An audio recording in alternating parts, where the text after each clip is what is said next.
Hello again. Last week we delved into how Jesus set up the church and the apostle ministry on earth to continue the mission he gave. We also briefly discussed the responsibilities of the ministry. The apostles are proof of the ministry Christ established to the congregation, and the congregation is evidence of the apostle ministry to the world. Today we're going to discuss how the apostle ministry is evident through our actions as Christians. Apostle Paul was not one of the original 12 apostles. During his ministry, there were many who doubted that he was an apostle of Jesus Christ. What proof did Apostle Paul offer of his apostleship? To the congregations, he boldly asserted that he was an apostle. 11 of his letters included in the New Testament begin with a reference to him, Paul, as being an apostle of Jesus Christ. But he also told the congregations that they were the evidence of his apostleship.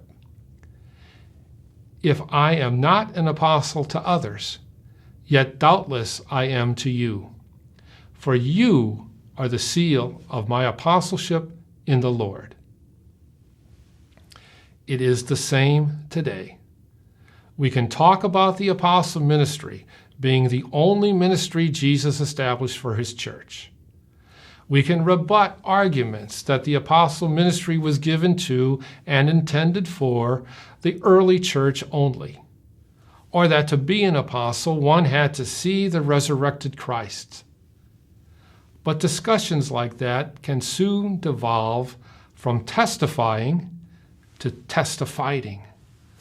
The real evidence of the present-day occupation of the apostle ministry must be in our congregations. Let's consider these remarks from Chief Apostle Schneider.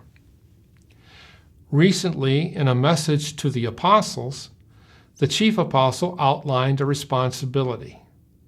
As children of God, we have the commission to draw mankind's attention to the fact that living apostles are at work today. In 2 Corinthians chapter 3, we read how Apostle Paul wrote to the congregation of how they became evidence of his work. Do we begin again to commend ourselves?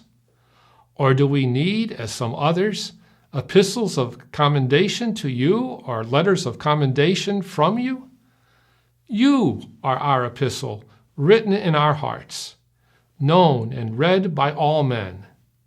Clearly, you are an epistle of Christ, ministered by us, written not with ink, but by the Spirit of the living God, not on tablets of stone, but on tablets of flesh, that is, of the heart. When the apostles accept this responsibility and truly represent Christ, the church becomes evidence of the importance and the effectiveness of this ministry. Chief Apostle Schneider continued to say, "Let us focus on the commission of the apostolate as Paul described it. Now then, we are ambassadors for Christ, as though God were pleading through us. We implore you on Christ's behalf, be reconciled to God." Let's focus briefly on one specific commission of the apostolate. Chief Apostle Schneider continued to say, "It is for us, the congregation, to prove that the apostles truly have the power to proclaim the forgiveness of sins. Let us show the world that new apostolic Christians are willing to reassess and are committed to change, are willing to forgive and reconcile, are committed to oneness. Such behavior earns us God's blessing and arouses interest of the apostolate in our contemporaries." In these quotes, we find characteristics of what it means to be a disciple of Christ.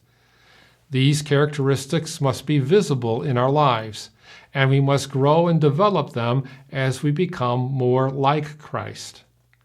Our discipleship in him shown to the world through our actions, is evidence of the importance and effectiveness of the apostle ministry to those around us.